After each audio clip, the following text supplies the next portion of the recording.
Je me trouve présentement devant une franchise typiquement lanaudoise, c'est la Brûlerie du Roi. En fait, c'est une chaîne. Il y a plusieurs Brûleries du Roi un peu partout dans les villes de Lanaudière.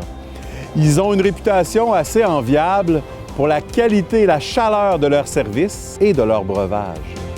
Nous allons débuter la journée avec une animation que nous appelons ici la machine à café. C'est un rendez-vous virtuel hebdomadaire où sont conviés tous les gens qui, de près ou de loin, sont intéressés par les bonnes idées, l'innovation et l'économie sociale. Alors, permettez-moi simplement d'y entrer. J'enlève mon parka, je m'assois avec vous, puis je vous anime la machine, OK? Venez avec moi.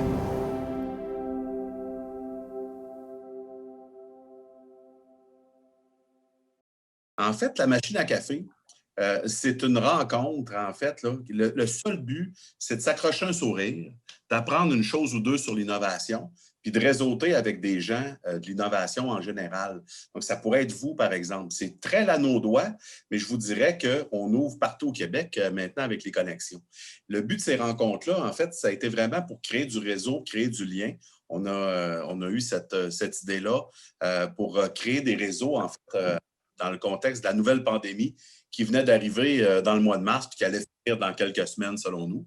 Fait qu'on s'est dit qu'on allait se rassembler. Là, maintenant, on t'avait de fêter notre premier anniversaire. Mais je vous explique en gros comment ça marche, la machine à café.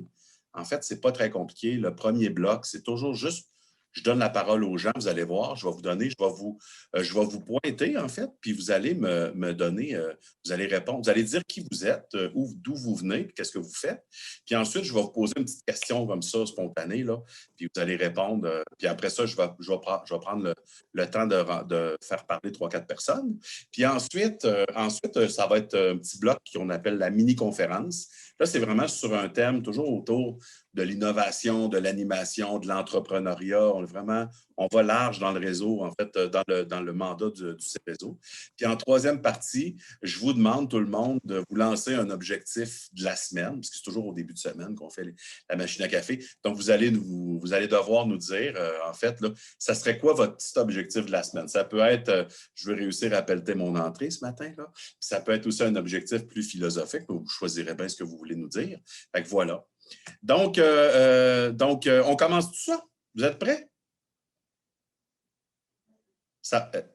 Est-ce que ça va? Techniquement, ça va-tu bien, Nancy? Oui, là, tu peux enchaîner. Là, je suis au téléphone avec Gabriel, mais tu peux enchaîner. Oui. OK. Donc, tout le monde m'entend, hein? Faites-moi donc un petit pouce, là, juste. OK, bon, c'est bon, parfait. Fait que ça, restez avec moi, là, ça va bien. On a eu des petits problèmes techniques. T'arrêtes de régler ça, mais c'est toujours ça, hein? Bien correct.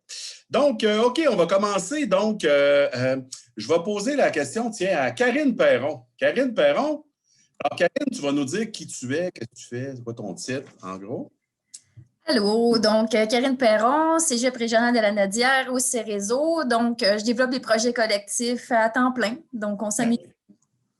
Alors, Karine, je te pose une petite question. Là, les autres, vous observez comment ça marche. Alors, Karine, je te pose une question. On va déconfiner, là. Où vas-tu aller pour ton voyage de rêve? Ce serait quoi? Ben, moi, ça va être un voyage de pêche. Donc, pour ceux qui connaissent, c'est ça. De pêche ou de skidoo, là. Donc, ça serait ça. Donc, ou sûrement dans la région d'Outaouais, là. Donc, j'ai hâte d'aller pêcher dans l'Outaouais. Donc, c'est sûr que ça va être dans ce coin-là, là. Donc, municipalité de Sainte-Marie. Donc, j'ai hâte d'y aller, là. Donc, de rêve, mais réalisable à court terme, là. Donc, ouais. Super, super. Alors, merci Karine. Alors, je vais demander à Anissa Kerati de se présenter. Bonjour Anissa. Salut Louis-Maxime, ça va bien? Oui, ça va bien. Bon, je suis très heureuse d'être autour de cette tasse de café ou thé ou chai ou bref. Comme tu veux, ben oui. Alors, mon nom est Anissa Kerati, je suis conseillère en entrepreneuriat au Collège Montmorency. Alors Anissa, dis-moi donc, voudrais-tu nous donner une référence pour un livre inspirant? Donne-nous un titre de livre inspirant là, qu'on pourrait lire tout le monde, là. Ah! écoute, ce qui me vient en tête, ouais. Bon, là je vais un peu passer pour... Ce qui me vient en tête, c'est Ainsi parlait Zarathustra de Nietzsche. Ben oui! Voilà. Un petit Nietzsche, hein? Oui, Un voilà, dîner c'est de char ça, c'est déjeunant. sympa. C'est sympa, voilà, au petit-déj, ça permet de recentrer les chakras, en fait. Tiens, ben écoute, on va se recentrer le chakra tout le monde ensemble. Donc, c'est une bonne Yes! suggestion. Merci, Anissa. Alors, je vais donner la parole à Isabelle Maltais. Bonjour, Isabelle Maltais. Alors, dis-nous donc d'où tu viens, qu'est-ce que tu fais? Vas-y. Bonjour, Isabelle Maltais. Je suis conseillère à la vie étudiante en entrepreneuriat à temps plein au Cégep de Jonquière. Ouais. Alors, Isabelle Maltais, dis-nous donc, là, honnêtement, là, qu'est-ce que tu as dans les pieds présentement? Les bas à mon chum. C'est bon, c'est un bon choix. Excellent, excellent. J'espère que ton chum n'est pas dedans avec toi dans les bas. Non, mon chum travaille dans le Nord, fait qu'il n'est pas là, fait que je vole ses bas quand il n'est pas là. Excellent, excellent, c'est bon. Et puis, tiens, je vais donner la parole, tiens, à Maryse Labonté, tiens. Bonjour, Maryse. Allô tout le monde. Vraiment, Bonjour. je m'amuse aujourd'hui. Là. Je suis tellement contente d'être là. Je trouve que c'est Yes. wow comme organisation. Là. Je pensais pas qu'une animation comme ça, à distance, qu'on aurait le sentiment d'être tous ensemble autant qu'aujourd'hui. Vraiment. Alors, Et avec des gaufres, c'est pas rien non plus. Hein? avec des gaufres, vraiment, là, c'était Alors, wow. Maryse, dis-nous donc, tu es où, toi? Tu es où? Ben, moi, je suis en Abitibi-Témiscamingue. On n'a Ben pas oui. de neige. Hein, Louis, on n'a pas de neige, nous, aujourd'hui. Il fait super beau. Bon. Oui, je suis en Abitibi-Témiscamingue et je m'occupe de l'entrepreneuriat dans les 3 campus que nous avons. À distance, OK. quelque chose. Alors, Maryse Labonté, disons que tu vas au karaoké. C'est ta chanson, là, la chanson Maryse Labonté, là, qui va faire qu'on va tous faire un standing ovation. Là. C'est quoi, là? Mon Dieu, je ne sais pas. Qu'est-ce que je chanterais bien? Ouais. C'est à ton tour, mettons, là. Ben, je te dis pas vrai, là, mais mettons que c'est à ton tour. Qu'est-ce que tu Je choisis? chante pas beaucoup, mais c'est fou, hein, ce qui me vient, c'est une chanson de jeunes, là, pour enfants, là, parce que présentement, ce que je chante avec mes petits-enfants. Fait que je chanterais genre Au clair de la lune ou des affaires comme ça. Là. Ben oui, ben oui, ben oui. Moi, tu vois, je C'est chanterais ça, ma I vie Will Survive présentement. de Gloria Gaynor à matin. On s'en sort pas. Alors, ben, c'est bravo. Ben, voyez-vous, c'est ça, première partie. On donne la parole à tout le monde se présente un peu, voilà. Alors, on serait rendu, chers missionnaires, à la deuxième partie de la rencontre, qui est la mini-conférence, évidemment sur le thème de l'apprentissage expérientiel. Est-ce que la petite image va popper ou le techno? Non, hein? On fait signe de... Il y a une petite animation.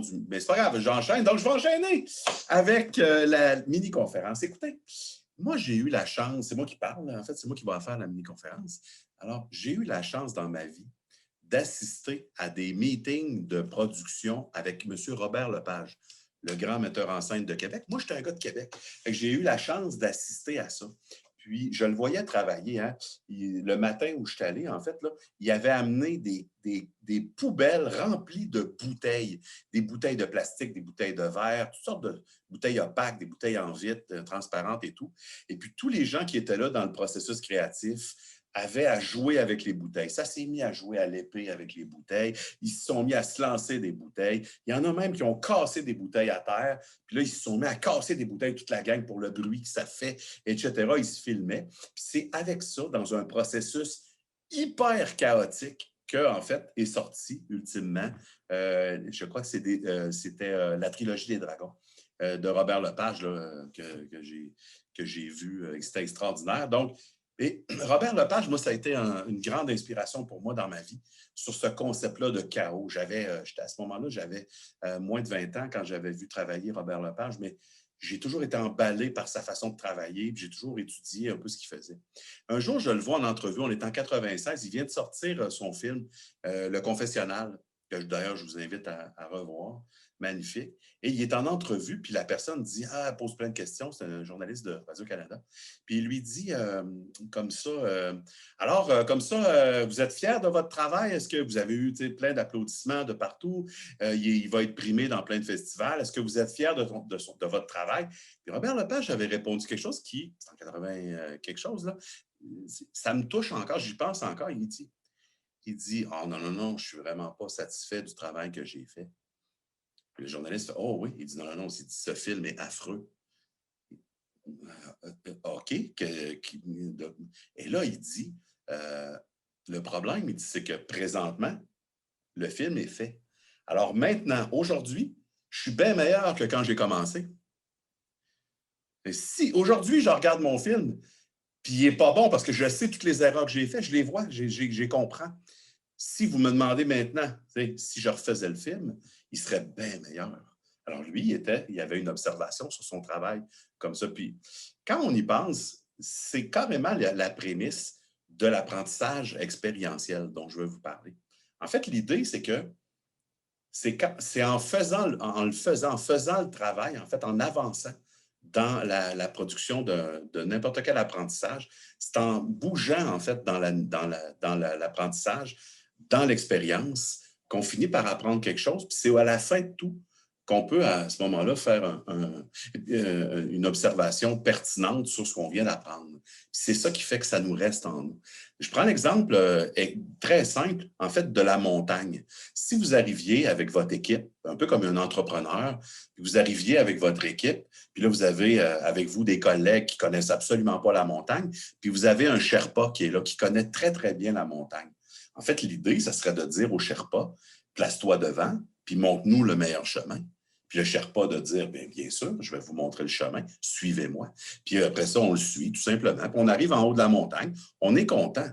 Mais l'idée, puis c'est ce qu'on fait, nous, les responsables d'entrepreneuriat, c'est qu'on a le réflexe toujours de prendre justement les devants, parce que nous, on connaît. Nous, on a expérimenté. Nous, on sait les choses. Un peu comme si on avait lu les livres sur, par exemple, l'entrepreneuriat, puis on arrive devant des jeunes étudiants avides de savoir. Puis le réflexe, c'est de dire, suivez-moi, je vais vous dire comment ça marche. Vous voulez faire un pitch de vente? Voici les 8 choses à ne pas oublier dans votre pitch de vente. Vous voulez faire quoi ensuite? Vous voulez monter une entreprise? Voici comment faire, voici les étapes. Moi, je les connais, les étapes, alors je vais vous les donner. Le réflexe à faire, en fait, c'est le réflexe de Robert Lepage quand il est arrivé avec des bouteilles, c'est de dire, après vous, messieurs, après vous, mesdames, avancez, chers étudiants. Le Sherpa, il ne doit pas être en avant, il doit être en arrière. Et à ce moment-là, les gens vont monter. Ils vont se tromper, ils ne prendront pas le bon chemin. Ils vont arriver devant un mur escarpé qu'ils ne pourront pas. Ils vont devoir contourner, peut-être reculer et avancer. Mais l'idée, c'est qu'à la fin de tout, quand ils vont arriver au sommet, peut-être quelques heures, quelques jours, peut-être même en retard, mais quand ils vont arriver en haut, c'est leur chemin qu'ils vont avoir fait. Quand ils vont arriver en haut, ils vont avoir une vision 360 degrés. Ils vont voir peut-être le meilleur chemin à prendre. J'aurais dû passer par la gauche. J'aurais dû contourner ce récif. J'aurais pas dû passer là et là. Voyez-vous un peu l'idée que j'amène? Donc, l'apprentissage expérientiel, c'est de faire le chemin. C'est aussi nous, en tant que responsables d'étudiants, quand on veut intégrer l'apprentissage expérientiel, c'est de dire, après vous, qu'est-ce que vous voulez apprendre aujourd'hui? Qu'est-ce que vous voulez faire aujourd'hui? Quel chemin voulez-vous prendre? Allez-y, je vous suis. Oui, mais cher Sherpa, tu le sais comment ça marche. Tu sais par où passer, toi. Oui, mais moi, je l'ai déjà fait le chemin. Je vais vous suivre. Je vais amener des sacs. Puis oui, c'est vrai, je vais peut-être vous donner un petit conseil ou deux. Ça serait le fun de s'installer pour la nuit. Le soleil va se coucher dans pas long. Ça serait peut-être intéressant de s'asseoir et de manger un sandwich. Vous avez des sandwichs dans votre sac, mais ce n'est pas le temps de les sortir tout de suite. Puis c'est ça, en fait, l'idée, moi, je pense, ma vision, en tout cas, de l'apprentissage expérientiel. D'ailleurs, pour conclure cette petite mini-conférence, on est présentement, nous, au Cérezo, en train d'animer une mission entrepreneuriale avec des gens exactement dans cette vision. Karine aurait pu me dire le chemin, mais elle m'a dit, après vous, Louis-Maxime, puis c'est moi qui est en train de faire toutes mes erreurs, puis toutes mes affaires. À la fin de la journée, je vais être un bien meilleur organisateur de missions entrepreneuriales que maintenant. Mais c'est ça l'idée, c'est de le faire en le faisant, puis d'apprendre. Puis je me suis rendu compte hier que j'aurais donc dû faire ceci, puis ce matin, la tempête, j'aurais dû la... Bon. Mais ce qui est intéressant, c'est que je veux, moi, me construire en tant qu'employé, que responsable de mission entrepreneuriale, etc. Fin de la conférence. Merci beaucoup. Voilà. C'est ça, la mini-conférence! Yeah! Alors là, vous savez un petit peu plus ce que c'est l'apprentissage expérientiel. On s'en va dans la troisième partie de la machine à café. Troisième partie, en fait, c'est que je vous lance, je vous donne la parole, en fait. C'est à vous. Vous avez juste à lever la main, tout simplement, avec le petit piton main levée. Vous avez le petit piton main levée, là, vous avez en bas, vous le voyez? Ou en haut, je ne sais pas trop comment vous avez... En fait, ce que vous allez faire, vous allez répondre à cette question la suivante, c'est qu'est-ce que tu te lances comme objectif pour la semaine ou pour la journée? Mais dans les prochains jours, là, ça serait quoi le petit plus que tu pourrais faire d'innovant dans ta journée, dans ta semaine? Y a quelqu'un qui veut prendre la parole? Allez. Moi, je peux bien le dire, c'est facile. Ouais. Essayer de survivre à ces 2 semaines d'isolement avec ma 14 mois dans nos murs et essayer de travailler et tout conjuguer, famille, travail. Ça va être un défi, en tout cas. Oh oui. Ben, on va te souhaiter ça, Marilyn. On te souhaite ça. On te souhaite ça. Quelqu'un d'autre? Ah, Maude! Oui, moi, je me posais la question avant que tu commences ta mini-conférence, puis ce que ta mini-conférence m'a donné le goût de faire, c'est de me mettre plus en position d'observation pour cette semaine, puis de voir qu'est-ce que les gens autour de moi, notamment les étudiants, tout ça, comment je peux écouter davantage. Ça va être ça mon objectif cette semaine. Bon! On dit le silence est d'or. Hein? La parole est d'argent et le silence est d'or. Donc, se positionner pour observer. C'est bon, excellent. Quelqu'un d'autre? Quelqu'un a un autre objectif? Allez-y donc, ça va être le fun. C'est quelqu'un? Quelqu'un qui veut prendre un petit message où je pointe quelqu'un? Je fais tout ça? Non, je ne fais pas ça. Un petit objectif pour la semaine, là. Aidez-moi donc. Ben, je peux y aller, Louis? Je peux y aller? Ouais. Bon matin, tout le monde. Manger 2 gaufres, là, j'ai le sucre dans le cerveau. Ben, tu sais, c'est sûr que moi, là, quand tu parles d'apprentissage expérientiel, puis quand on dit on regarde, on observe, on dirait que quand je me mets dans ce mode-là, je me sens passive. Je me sens pas assez active, je me sens pas moi, je me sens pas. Bref, on dirait que sans nécessairement leur. Ben, faut pas tout leur dire quoi faire, mais on dirait que c'est dur pour moi de rester assis puis de... C'est ça. Fait que c'est un apprentissage pour moi. Puis mon défi, c'est que nous, au Cégep, on a un défi santé globale. Fait qu'il faut faire tant de pas par semaine en équipe. Fait que moi, mon défi, c'est d'être capable d'aller dehors parce que là, hier soir, on a fermé ça à 8 heures, pas pu y aller. Bref, c'est de sortir dehors beaucoup puis d'aller... Prendre de l'air. Ben, tu vois, il y a des longues pauses aujourd'hui. Oui. Donc, ce serait le temps de te prendre un bol d'air. Fais semblant que tu fumes. Va sur le balcon, puis aller. C'est ça mon truc. Je suis un fumeur, moi, puis souvent, je sors avec les fumeurs juste pour prendre... Je fume ça, c'est le fun. C'est le fun de sortir. Quelqu'un d'autre, j'en prends un dernier, là. Un petit commentaire comme ça, là. C'est une main levée. Excuse-moi, Louis-Maxime, je ne trouve pas le bouton pour lever la main. Ah, ben vas-y, Eliette. Main levée, vas-y, parole donnée, vas-y, Eliette. Oui, moi, mon objectif, c'est vraiment de respecter mon temps à l'écran. En février, je me suis donné comme objectif de diminuer mon temps à l'écran, quitte à ce que je quitte des réunions avant le temps ou que je fais des pauses pendant que quelqu'un parle, mais je respecte mon temps à l'écran. Oui. Il faut dire qu'à 59 ans, mes yeux, là,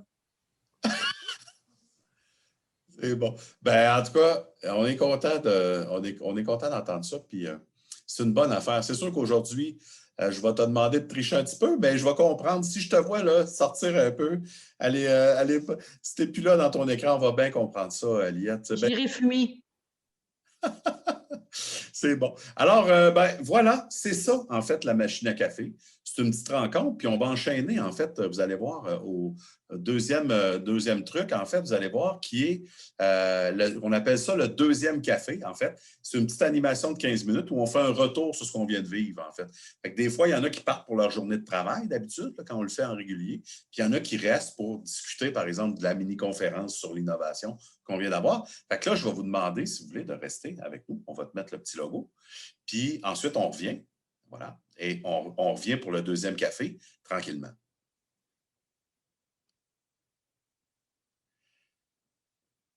Hey! Me voilà de retour. On est rendu au deuxième café. Deuxième café. Alors, on parlait d'innovation.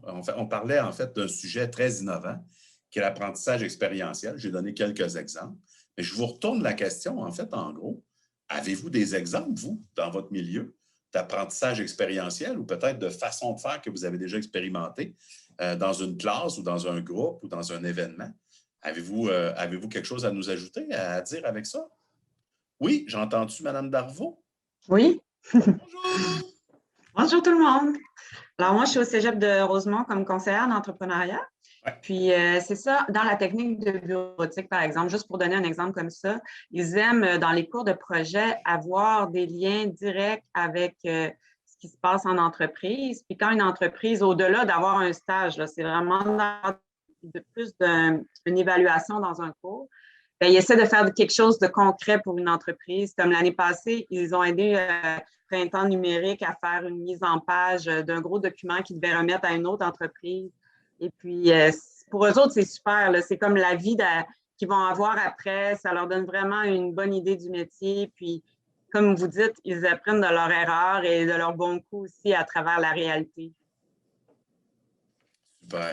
Merci, merci. Anissa Kerati?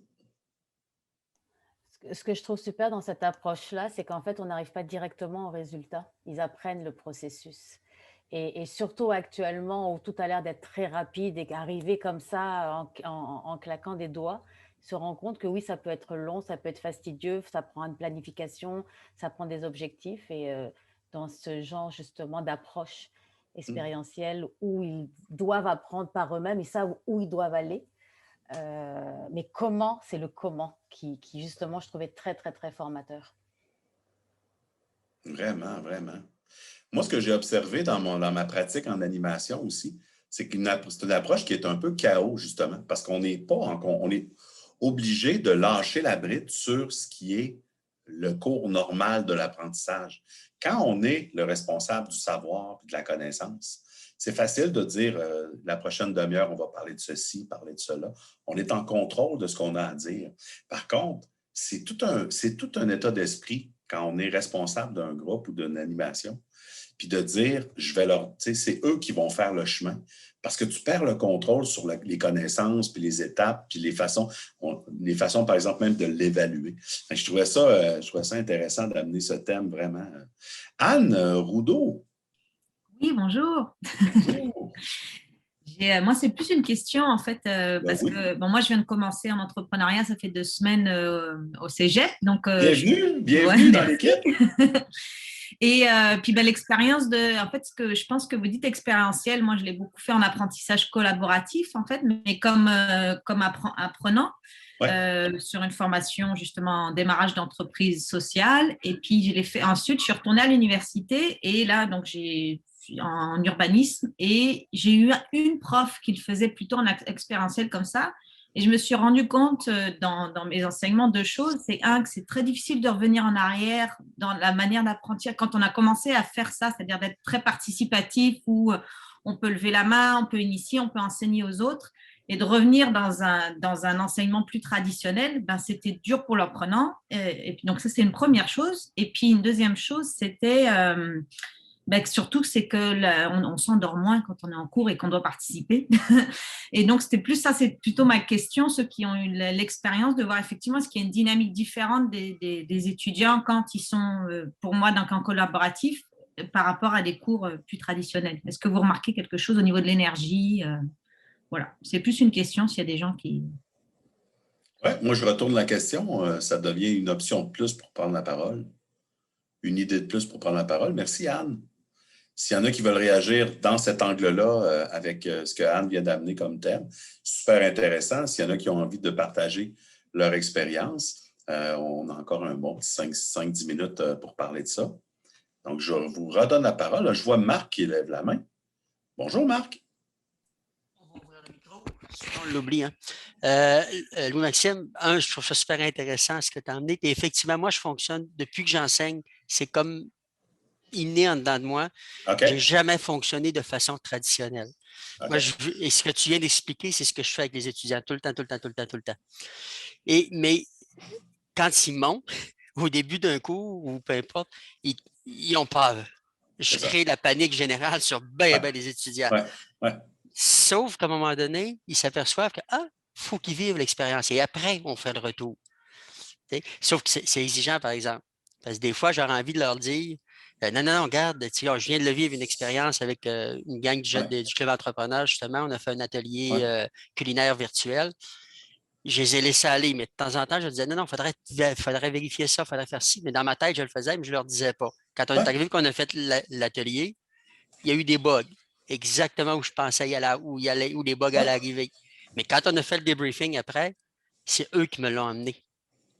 Fait que ça, pour moi, c'est génial. Ouais. Mais c'est plus exigeant que si je m'en vais dans une façon normale puis traditionnelle d'enseigner.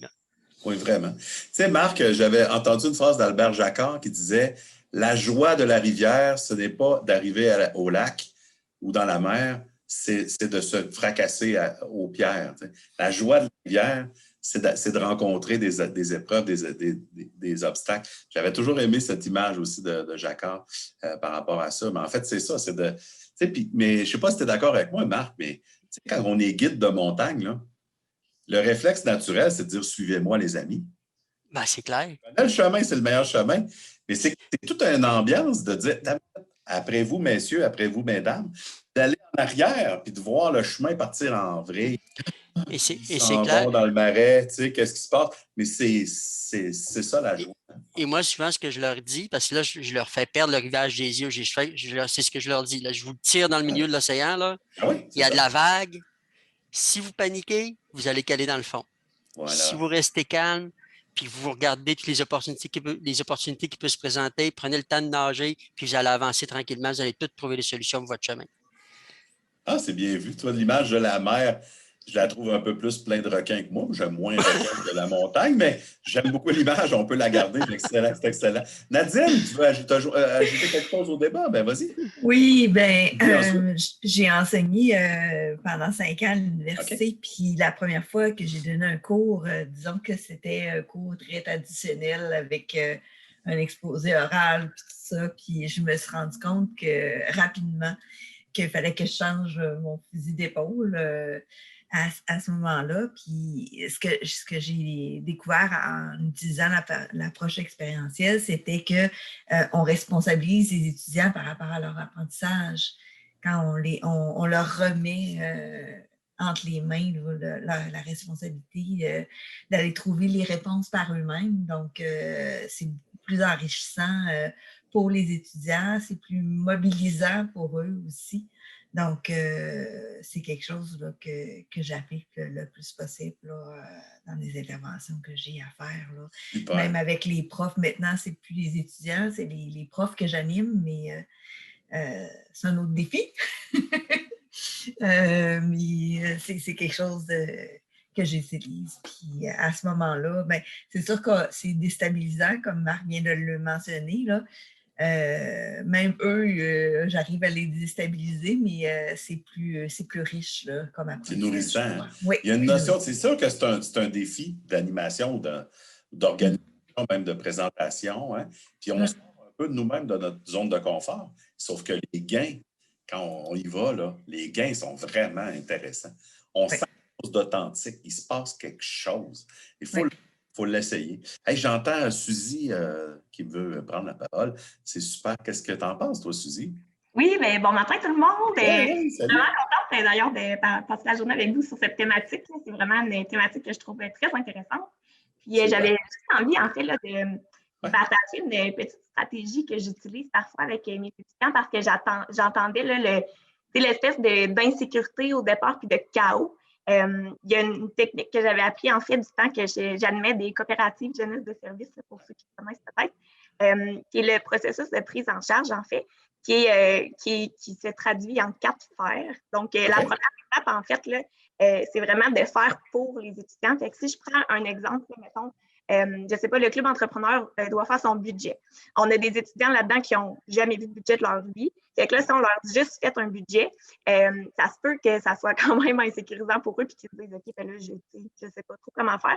Fait que le faire pour, c'est d'organiser un peu certains morceaux avant qu'ils arrivent. Par exemple, d'avoir un canevas de budget à leur proposer.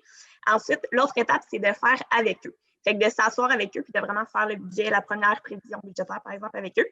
Après ça, de faire. Fait que là, c'est là qu'on prend le pas de recul. Puis, dans mes rencontres, on dit vous autres, gang, vous en êtes rendus dans votre budget. Puis là, ils sont comme ça fait 2 semaines, 3 semaines qu'on l'a pas fait. Fait qu'on leur fait faire le budget. La 4e étape, c'est laisser faire. Fait que là, c'est là qu'on est vraiment en mode plus recul. Puis, moi, ce que je fais souvent, c'est que les questions qu'ils me posent, je réponds par une question. Fait que, tu sais, on devrait faire le budget. Je ne sais pas, est-ce que vous pensez qu'on devrait faire le budget? C'est quoi les avantages, les désavantages? Fait que de vraiment stimuler la réflexion. Mais j'aime vraiment beaucoup cette stratégie-là parce que ça permet, je pense, d'aller chercher les gains de l'apprentissage expérientiel et de vivre un petit peu moins d'insécurité au début pour nos étudiants, puis de les amener vraiment à, dans le fond, à tirer le maximum de leur expérience, leur apprentissage dans l'application, puis dans justement l'expérience, mais avec un petit bagage théorique, mettons, qu'on leur donne. Moi, Suzy, j'aime bien ce que tu dis. Puis, tu sais quoi? Moi, je suis un ancien intervenant de crise. Donc, j'ai travaillé en thérapie aussi, là, en toutes sortes d'affaires. J'ai fait plein d'affaires, moi. En fait, je vais juste vous dire que moi, il y avait une phrase que j'avais apprise. C'est un maître de l'intervention qui m'avait appris ça. Ça s'applique dans tellement de choses. C'est, je vais vous le dire, là, c'est mon secret. C'est qu'est-ce que tu vas faire avec ça? C'est ça. Fait que, ouais, mais là, ça va nous prendre de l'argent. Ah ouais? Qu'est-ce que tu vas faire avec ça? Puis en fait, c'est un peu de remettre toujours la responsabilité sur le groupe. C'est un peu comme le groupe qui viendrait vers le Sherpa et qui dirait, ben là, on ne sait pas où aller. Ah ouais? Qu'est-ce que tu vas faire avec ça? Ah, tellement, tellement. Je te suis. Moi, je te suis. Moi, par exemple, j'ai des sandwichs dans le sac si tu as besoin. C'est ça, t'es comme en backup, mais puis tu sais, je me permets aussi de réagir à ce que Valérie, tu mentionnais. C'est vrai qu'au début, tu as comme l'impression d'être plus passif, mais finalement, c'est juste de changer ta posture un peu d'accompagnement, puis tu es beaucoup plus actif sur poser des questions puis stimuler la réflexion que de me dire les éléments. Excellent point. Hey, Sylvie voulait ajouter quelque chose, je pense bien. Puis après ça, je vois Marilyn, Mathieu, deuxième café, hein, ça a pris le deuxième gars. Fait que on y va, oui. Vas-y, Sylvie, bonjour. Ce qu'ils m'ont dit parce que je l'ai vécu. J'ai fait un gros projet. On en fait beaucoup de projets, mais en tant que prof, moi-même, j'en ai fait un il y a plusieurs, 2-3 années. Puis, c'était vraiment, les étudiants étaient vraiment déstabilisés. Puis, ce que j'ai aimé à travers cette expérience-là, c'est qu'au début, il y avait beaucoup de frustration. Donc, je donnais des petits morceaux un peu comme Suzanne pour les orienter. Dès que je sentais que la frustration était trop élevée pour amener ça plus bas, je donnais des petits morceaux. Bon, ben, cette partie-là, on va la faire ensemble. Ou, pour vous aider avec cette partie-là, vous allez faire telle chose. Puis, mais il y avait toujours la frustration qui revenait, même s'il était excité de travailler sur le projet, il y avait toujours la frustration qui revenait quand ils ne savaient plus quoi faire ou comment le faire. Mais à un moment donné, ils sont vraiment rentrés. Puis c'était une classe de gestion de projet. Puis il y a des étudiants de comptabilité, gestion et de gestion de commerce ensemble. Puis tu voyais vraiment la différence. Les étudiants de gestion de commerce, ils étaient très à l'aise avec l'insécurité. Puis les étudiants en comptabilité, ils auraient voulu que je leur dise ABCD, là, comme exactement le carcasse, là, comme dis-moi ce que je dois faire, je vais le faire. Tu sais. Puis fait que c'était vraiment intéressant. Puis ils étaient en équipe mixte, fait qu'ils s'alimentaient ensemble. Mais c'était vraiment intéressant parce qu'à la fin, moi, ce qui me fait triper de ces trucs-là, c'est à la fin.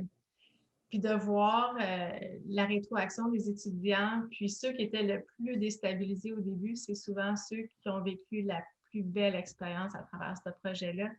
Puis ils se découvrent, puis j'en avais quasiment des larmes aux yeux, tu sais, des jeunes qui disaient « J'ai jamais pensé que j'étais un leader, puis là, je viens de réaliser que je suis leader, que c'est moi qui ai sauvé l'équipe. C'est moi qui ai fait que le projet. Exactement. Puis, tu sais, Sylvie, si tu avais gardé le micro tout le long, puis tu avais pris le contrôle, puis tu leur avais donné le tableau Excel. C'est tentant. Puis oui, c'est ça. Comme Valérie a dit, on est sûrement très, très semblables, mais moi, j'ai tendance, puis Hugo, il va pouvoir confirmer ça. J'ai tendance à tirer les règles, là, puis à vouloir contrôler tout le monde. Là.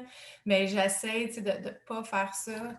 Puis en ce moment, les clubs entrepreneurs sont en train d'organiser une foire de l'emploi. Puis je vais vous dire que ça serait tellement plus facile si je l'organisais toute seule. J'ai tellement le goût là, de tirer la plaque et de dire c'est correct, je vais le faire. Là. Mais tu sais, ça demande beaucoup d'énergie puis beaucoup d'investissement de temps et de patience, mais ça vaut tellement le coup. Parce qu'au bout du compte, c'est comme ça qu'ils vont apprendre. Là. Mais tu sais, ça peut être très déstabilisant, mais en même temps, à un moment donné, tu sais, les profs commençaient à se plaindre que les étudiants passaient trop de temps dans mon cours.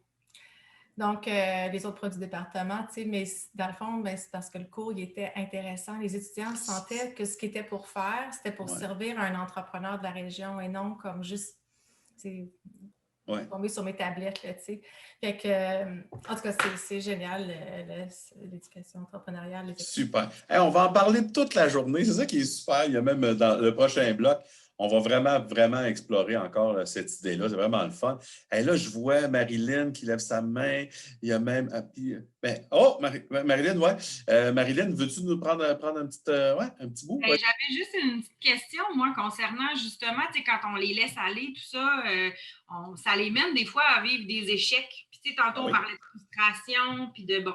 Puis moi, je suis un peu comme vous autres, là, j'ai bien de la misère, je suis tout le temps en avant parce qu'on dirait que c'est ça, j'ai bien de la misère à rester assis puis à les regarder. Puis c'est ça, la notion d'échec, puis aussi le moteur qui se nourrit de réussite. Moi, j'ai souvent ça, là, je voyais, entre autres avec les clubs entrepreneurs, je me dis, on dirait qu'ils avancent mieux quand ils vivent des petites réussites. Mais c'est avec ce processus-là, ils peuvent faire plus souvent face à ce qu'ils peuvent percevoir comme un échec. On s'entend, là, l'échec fait partie de l'apprentissage, donc c'est plus nécessairement un échec, mais comment vous délez avec ça? On dirait que moi, c'est le bout qui, à chaque fois, me freine un peu à les laisser aller puis se péter le cul un peu. Tu sais. Comment vous Quelle bonne question que tu viens de poser, Marilyn. Puis j'ai l'impression que les pauses, le lunch, là, parlez donc de ça. C'est ça l'affaire. Vous avez raison. Faites exactement ce que Marilyn vient de faire. Si ça vous parle, allez-y tout de suite. Moi, je vais vous dire, là, le qu'est-ce que tu vas faire avec ça. Moi, je trouve à quelque part que si tu prends la parole du début à la fin puis que tu fais tout, il y a la notion d'échec et tu vas avoir des applaudissements. Ils vont avoir fait ce que le prof a demandé, mais ils ont-tu vraiment... Bon, il y a toute une belle réflexion à partir là-dessus. Mathieu, je vais te donner la parole. Tu vas avoir la dernière parole. Vas-y donc, Mathieu. Merci, Marilyn. Oui, salut tout le monde. Salut. Donc, moi, c'est fou comment on se ressemble tout le monde. Hein? J'ai à peu près la même situation. Puis là, j'ai mes cas en plus un matin, comme vous entendez. Je travaille cette session-ci sur un projet de recherche que je veux amener, j'appelle ça prédoctoral. Okay. Je vais essayer d'évaluer le niveau de motivation des étudiants dans des projets avec pédagogie entrepreneuriale versus sans pédagogie entrepreneuriale ou plus standard. Intéressant. Là, ce que je voulais vous amener ça ce matin, c'est que j'ai un document que j'ai lu de François Guillemette, qui est enseignant à l'UQTR, qui a fait une recherche qui s'appelle « Passer du modèle transmissif à un modèle de l'apprentissage guidé ». Puis, je trouve ça intéressant parce qu'il y a une définition du mot pédagogue là-dedans. Mathieu, envoie-nous le lien. On va le mettre dans le courriel à tous. Envoie-nous le lien. Parfait. Puis, je vais dire... Vas-y donc, Mathieu. Ouais, vas-y, je te laisse. Je veux juste mentionner, tu sais, la définition de pédagogue, c'est qu'avant, le pédagogue était l'esclave chargé de mener l'enfant ou l'adolescent de son domicile à l'école. Donc, il guidait les pas de l'enfant, puis il partageait ses jeux, ses conversations. Donc, en conduisant ce qu'il appelle le petit maître, il lui apprenait à se conduire lui-même. Puis, je trouve que c'est vraiment ça, là, la pédagogie versus l'enseignement, le professeur, dans le côté plus standard. La différence est vraiment entre les deux. C'est exactement en lien avec ce qu'on parle ce matin. Fait que le mot pédagogue avec pied, il y a un lien avec pied, il est directement relié avec mon exemple de Sherpa, j'imagine, Mathieu. Il y a quelque chose qui touche avec ça. Il y a quelque chose de marcher à côté ou en arrière ou avec l'apprenant. Super pertinent. Je pense qu'on a bien lancé le sujet. Vous avez vu Deuxième Café? C'est ça, en gros. Vous avez vu apprentissage, tu sais, la machine à café? En passant, on vous invite pour les prochaines machines à café. Là, vous viendrez vous connecter. On va vous envoyer le lien pour les prochaines dates. En fait, tout simplement, première partie, je fais le retour là, sur ce qu'on vient de vivre de 8h30 à 9h. En fait, première partie, je donne la parole aux gens. Ça fait en sorte, vous allez voir d'une semaine à l'autre, que les gens lancent des blagues sur l'autre, puis ça revire, puis là, le monde relance. Il y en a un qui boit tout le temps du thé. Là, on fait des blagues sur le fait qu'il boit du thé au lieu de boire du café, etc. Donc, ça devient quelque chose de rigolo. Donc, tout le monde a, à un moment donné, son petit moment de gloire où il peut faire sa petite blague, avec la question ouverte que je pose. Deuxième bout, il y a toujours une mini-conférence. C'est moi ou quelqu'un d'autre qui va venir. C'est toujours 5 à 7 minutes. C'est un petit sujet, puis tu es obligé de le faire en 5 à 7 minutes. J'ai parlé d'un truc qui vaut un post-doc, puis un pré-doc, puis je ne sais pas quoi. Imaginez donc que j'avais 5 minutes, là, moi. Fait que j'ai fait. C'est vraiment juste un petit survol inspirant, toujours. Si je peux présenter, par exemple, un modèle managérial, je peux présenter un sujet innovant, super allumant, qui fait que ça ouvre. Puis après ça, on envoie toujours un courriel avec des liens pour approfondir l'idée. Puis après ça, troisième partie, soit que je dis aux gens qui se lancent l'objectif de semaine, ou sinon, je leur demande qu'est-ce qu'on qu'on peut te souhaiter pour la semaine? Puis là, les gens vont dire, aidez-moi, là, mercredi, j'ai quelque chose de bien stressant devant moi ou j'ai un examen médical. N'importe quoi. Les gens vont dire quelque chose, puis là, les gens vont tous dire, hey, lâche pas. Puis que ça crée du lien, voyez-vous. Puis le deuxième café, c'est vraiment là, à ce moment-là pour répondre aux questions si ça a ouvert des portes. Donc, voyez-vous un peu la structure? Fait que là, je viens de faire, vous avez vu, on l'a vécu, puis après ça, je vous explique ce qu'on vient de vivre. Ça fait du sens avec la journée.